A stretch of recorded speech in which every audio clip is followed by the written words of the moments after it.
There is this question why we add epsilon term proportional to phi squared and not to any other operator. And the answer is, of course, we are trying to add the simplest possible thing that gets our job done. And it is just convenient to add a quadratic term which will get which can be integrated easily by Gaussian integral, and so it will just modifies the kinetic terms, and therefore it modifies only the free propagator and doesn't enter into interactions.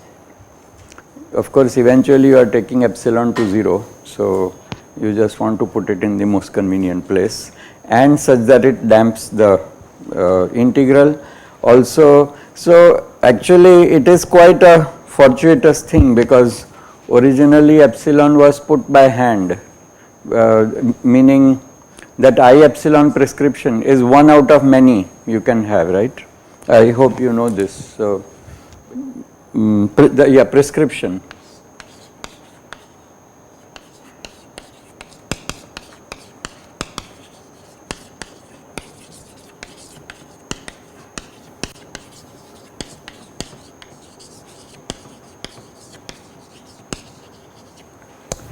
So basically the propagator is inverse of this operator. We have box plus m square phi, and in the notation of where it has some external function j. So we convert it into a Green's function problem. The Green function problem says, and since we are going to call it that, let us put g at first, some Green's function of x prime, and now we set it equal to minus delta for x prime, right. So you are familiar with the Green's function technology, right. So if you solve for this Green's function, then any if we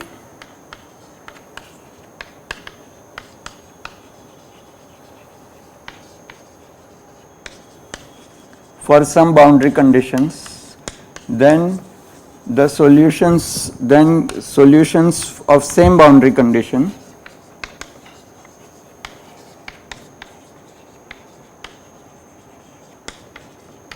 can be found for any j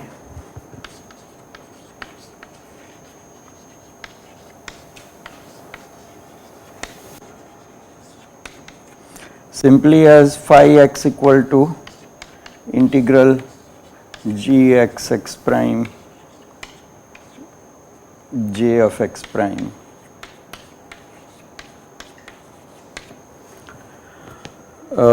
Probably with a minus sign, yeah, because there is this minus sign there, I don't know why, but these are conventions.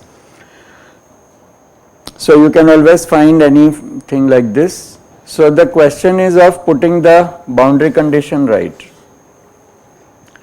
and formally g is simply equal to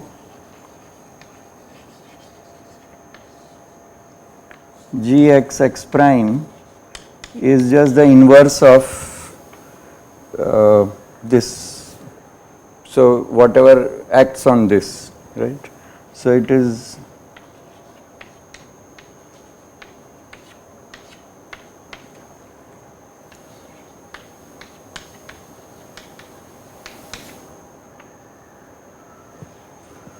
so formally it is inverse of this operator.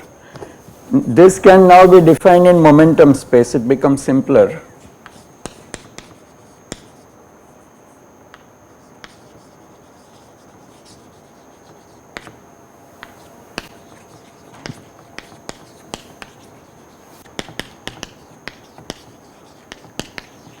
Because we can write it simply as equal to 1 over p square plus minus m square, because minus p square plus m square, because we will put e raised to I p x. So the box operator, well, I guess it to just worry about the sign. Overall minus sign, that doesn't matter. The relative minus sign is, relative sign becomes minus and plus. Okay. Now this thing, which is of course in detail equal to P0 square minus P square minus minus P0 square plus P square plus M square, which we write as equal to 1 over, and I take out a minus sign, P0 minus omega P and P0 plus omega P, where omega P I simply define to be equal to the positive square root of mod P square plus M square. So now there are these two poles in this, and the answer for G is the Fourier inverse transform of this. I guess 2 pi square in Ramon's notation, and e raised to minus I p mu dx, so it is p dot x minus x prime for Minkowski inner product times this minus p square plus m square. This is the formal Green's function, and you have to give it some meaning because of these poles. How will you do the integration across these poles? So it is split up into dp0 and then integral d3p over 2 pi square, but then this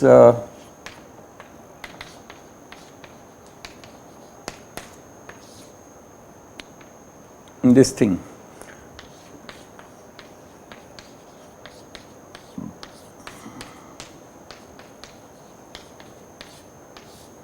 with an overall minus sign. So now the question is of how you negotiate the poles in the P0 axis, and there are several prescriptions you can give. So the question is of the prescription to provide to identify the Green's function that you need for your boundary condition. And if you are in classical electrodynamics, as you will see in Jackson's book, for classical radiation, you need retarded boundary condition.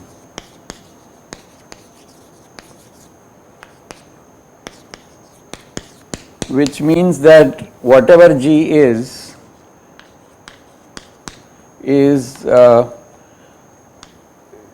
equal to 0 if T is less than T prime. So the order of the arguments will then matter, and it should propagate from T prime to T. But if T is less than T prime, it will be 0 and is equal to something non-trivial. So for T greater than T prime. Now whatever, so you have to give this boundary, you have to create it like this. You have to specify some prescription for negotiating poles so that you get this. And advance is defined by this, equal to something non-trivial, and for T greater than T prime, but is equal to 0 for T less than T prime.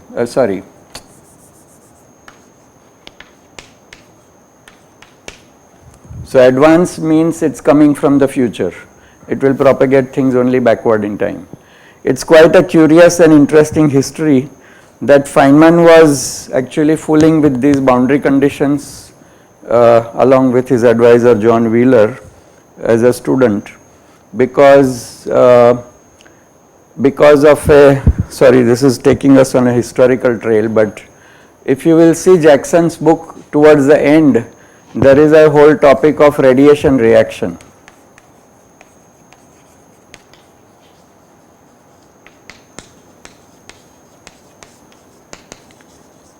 So radiation reaction is actually a crisis of classical field theory, because what happens is that if you oscillate a charge, it emits radiation, so it has to slow down. But can you can you derive the slowing down from the equations of motion? And there is a problem, because so if I wiggle a point charge, radiation goes out. I can of course calculate all the radiation going out, and therefore I can calculate the rate of change of energy, dE by dt I can so dE of charge by dt should be equal to d radiation, or just say energy carried away by power in the radiation, right, minus of the power carried away by radiation. This equation you can easily write, but can you derive it from equation of motion of the charge? Because equation of the motion of the charge is x dot dot equal to qv cross qe plus v cross b, right?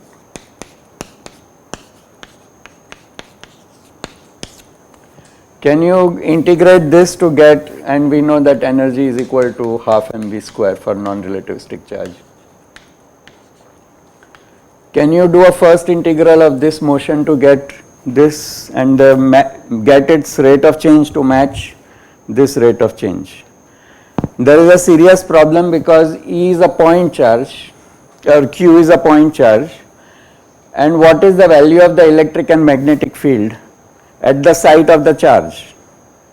There are no other charges in the universe, this is the only charge oscillating, so it has to be its own field, but if you put its own field it's infinite.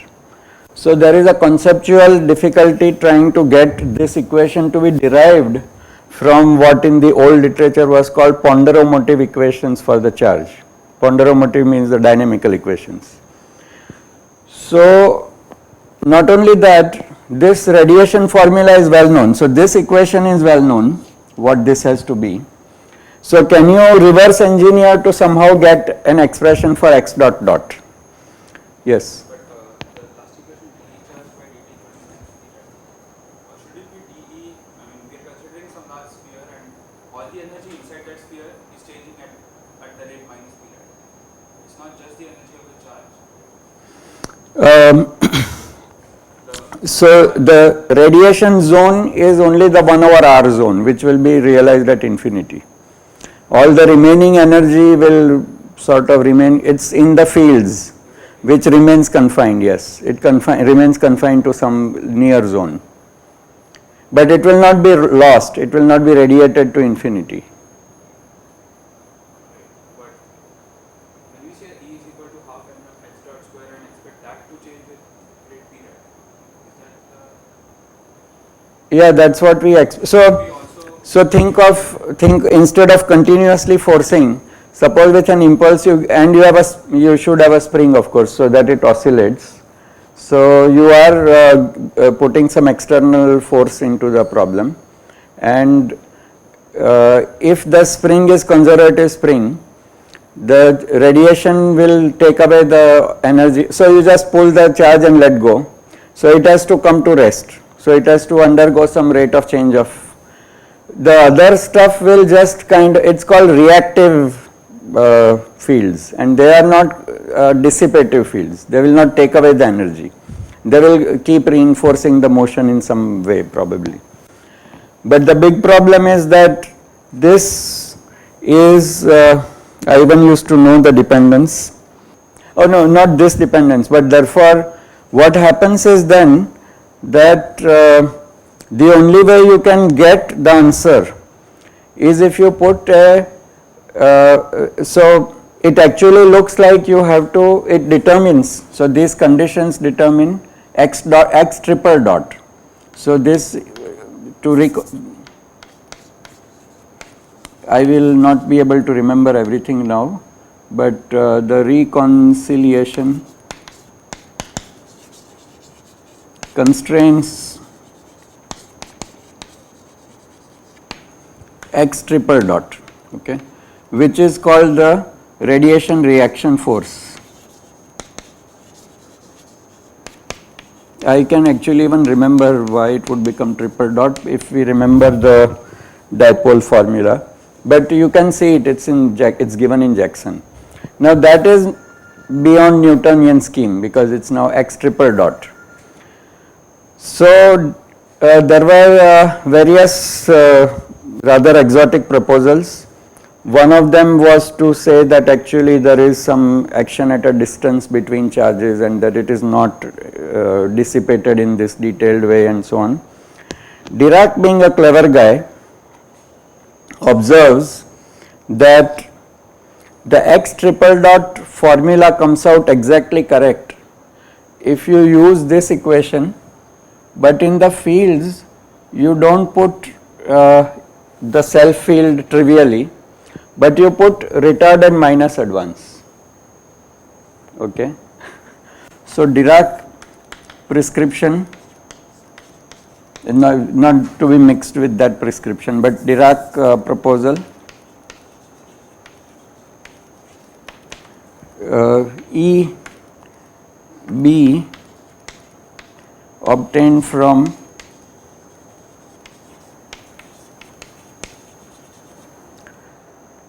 G retarded minus advance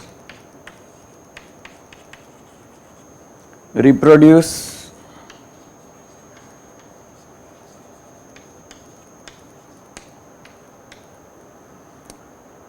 behavior correctly.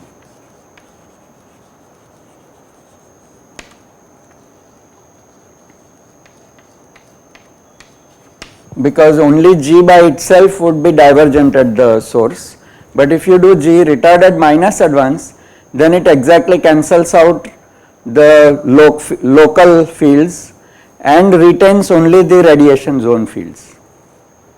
Okay.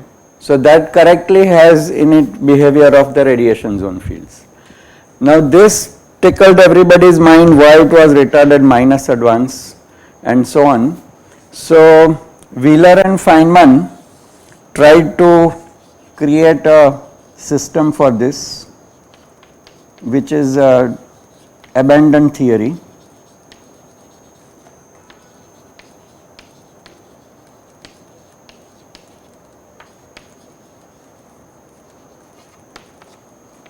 It appears in Reviews of Modern Physics sometime maybe 1948 or something like this. They come up with a completely crazy idea which says that actually in the classical physics all influences should be taken as retarded plus advance, that is at least symmetric. So you may ask, why is it that you are forced to take G retarded? And there is no answer except that that's what you observe. You only see cause. If you just take Maxwell's equations, they are time symmetric. So why should you be taking only retarded? There is no answer from within the theory. You have to put it from observation. What they now did was to grab on this opportunity to say that actually it should be time symmetric, and they claim to derive the retarded minus advance prescription by a very crazy process. They say that all the charges in the universe are emitting retarded plus advance. But now what happens is that if this guy is going to oscillate at some point, its advance potentials are advancing upon it. You have to picture what advance potential means. Like retarded means a plane wave going, a wavefront going out. Advance means a wavefront closing in. So if you are going to do it now, 3 million light years ago from Andromeda galaxy, a wavefront is closing in on you so that it comes here right now. Okay. Only if that happens will you, so what they show is that if you take all the charges in the universe and consider the advance and so this advance potential is hitting all the other charges who then react to it, and whose reaction then comes and converges on this charge. If you do this drama correctly, which I don't fully believe, but they claim that you exactly get retarded minus advance at the site of the charge. So the charge is trying to emit retarded plus advance, but because its advance potential influenced everybody else in the universe, finally the net result looks like it is retarded minus advance at the site of the charge in such a way that effectively on all the charges then you only have retarded happening. Okay. Now they considered this a great triumph also of solving the arrow of time problem. So you have a cosmological arrow of time, expanding universe, you have entropic arrow of time, thermodynamic arrow of time. But why should microscopic electromagnetism, even when you don't have any entropic considerations, you do a very simple dipole experiment, there is only retarded potentials. So they claim that they solved the arrow of time problem of classical electrodynamics by the absorber theory. But then this absorber theory was not found, Wheeler. Absorber theory was rather gobbledygook. And so Feynman was playing with these combinations even as a student. And later on, however, to do the relativistic electrodynamics and its Green's functions, he eventually had to pick it from Stueckelberg, because the prescription was even more weird than retarded minus advance. It split positive frequencies and negative frequencies, making positive frequencies go forward in time and negative frequencies go backward in time. So there was one more prescription which had been missing from all of these, and that is the prescription we use.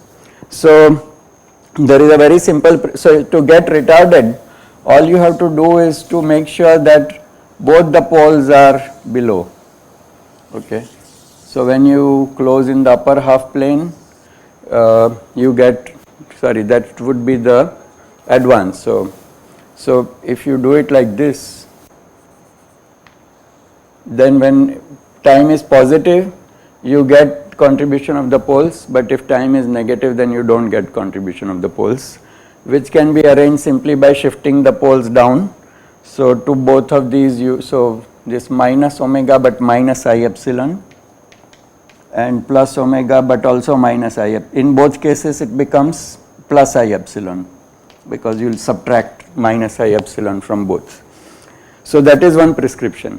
But if you cross multiply it, you will get an answer proportional to P0 times epsilon, okay, I epsilon. But P0 is not relativistically covariant, okay. So you will be stuck with a non-covariant propagator and so on. Mr. Stueckelberg, for whatever reason he used, figured out that the correct thing to do is what we know now, which amounts to putting one up and one down. So it amounts to doing this. So for positive time, you want, let's say this for positive frequencies to contribute.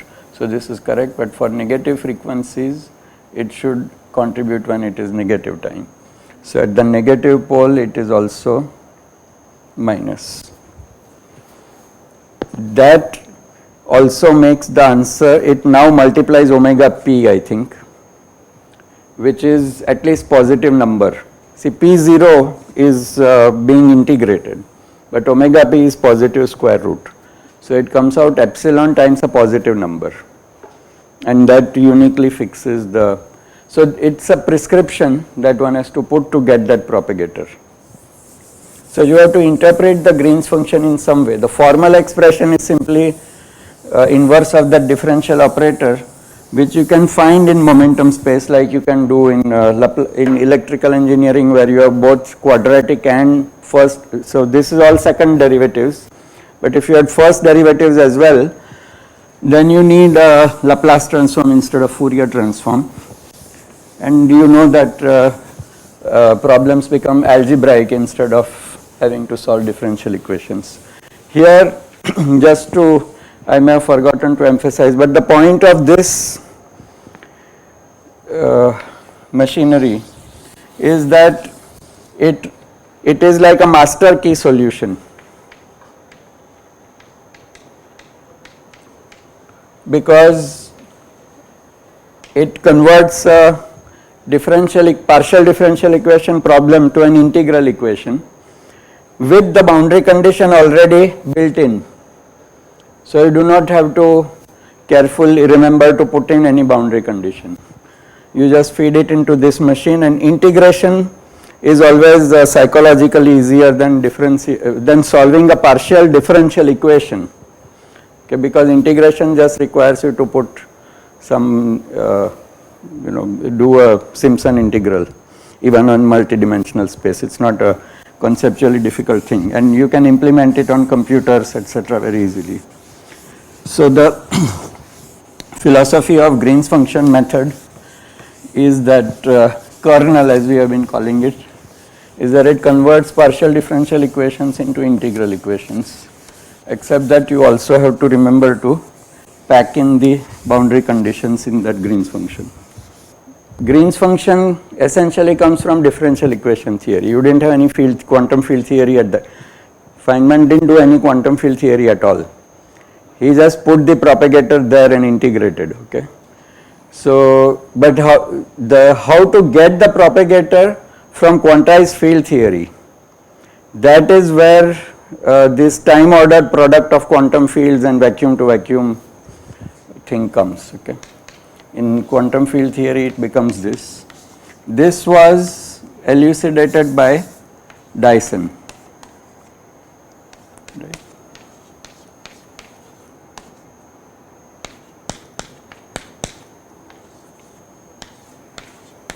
This is due to Dyson.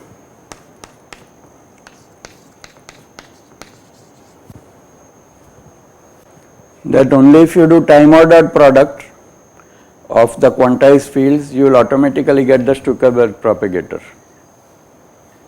But then that you need Stuckelberg propagator simply has to do with having a covariant propagator. The other boundary conditions will give you non-covariant propagators. If you do purely retarded, then you have a particular choice of time slice. And if you do Lorentz transformations, it will not remain covariant. And so you can see the explicit covariantness of it in the expression as well, because it will be p square minus m square plus I epsilon, and everything is Lorentz covariant.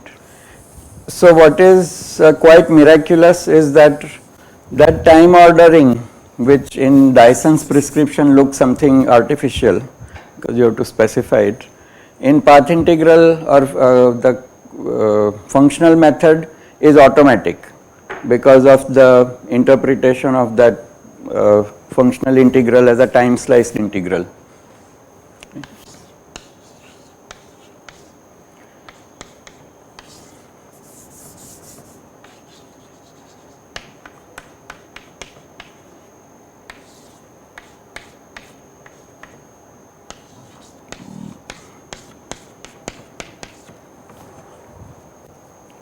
And on each slice, you integrate over the whole configuration space of the scalar field or whichever field it is, and that's what it is.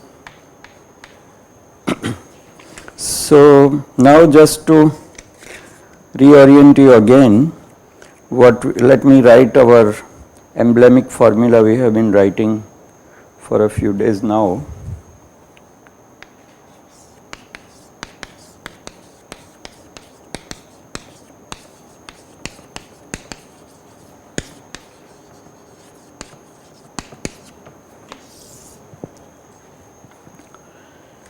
And we have this formula W of j is equal to W of j equal to 0 times e raised to minus I over 2, and this what we have been writing, isn't it, integral dt dt prime dt1 dt2 f of T2 d of T2 minus T1 f of T1, where d T2 minus T1 is equal to integral dE over square root 2 pi probably e raised to, and then theta of T2 minus T1 times e raised to minus iet plus theta of t1 minus t2 e to the plus iet.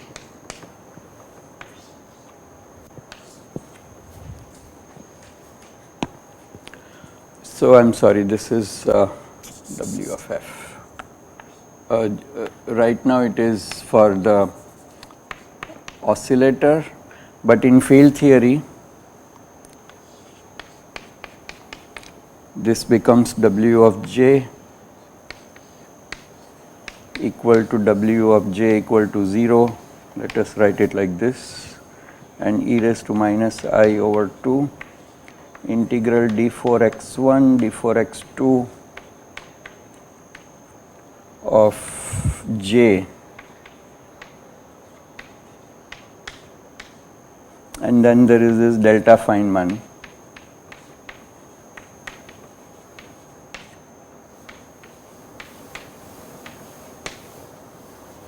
And we'll learn this technology that you can obtain g endpoint functions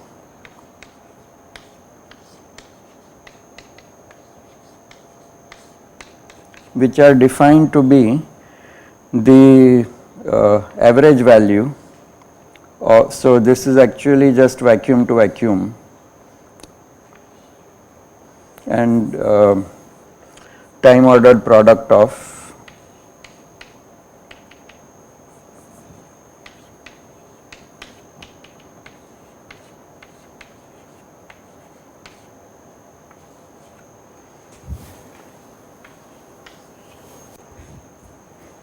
that's right. So this object then would be calculated from this formalism by